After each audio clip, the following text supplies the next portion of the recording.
আসসালামু আলাইকুম গাইস, কেমন আছেন সবাই? আশা করি সবাই অনেক ভালো আছেন। আজকে আপনাদেরকে আমি একটা অবাক করা বিষয় সম্পর্কে জানাতে যাচ্ছি। সেটি হচ্ছে এই পুকুর।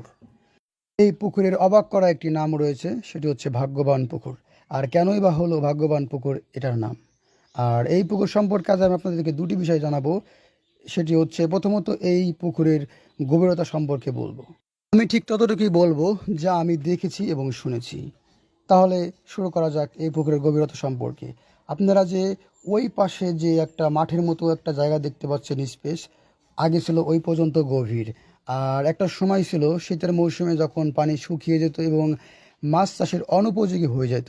তারপর মাছ চাষের উপযোগী করার জন্য পুকুর খননের চিন্তা করা হলো এবং জিরেজার মেশিন দিয়ে পুকুরটি খনন করা হলো এবং করা হলো ভীষণ গভীর।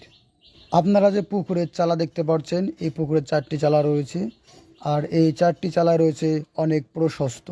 এই পুকুরটি বড় পুকুর নামে পরিচিত, কারণ এই পুকুরটি অনেক বড়। আর অবাক করা বিষয়টি হচ্ছে কি? অবাক করা বিষয়টি হচ্ছে এই পুকুরে যে 4টি চালা রয়েছে, 4টি চালা হচ্ছে অনেক প্রশস্ত।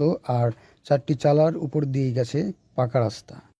এই পাকা রাস্তার সঙ্গে প্রত্যেকটা চালার 4টা কর্নারে আরও কয়েকটি রাস্তা অ্যাটাচড হয়েছে।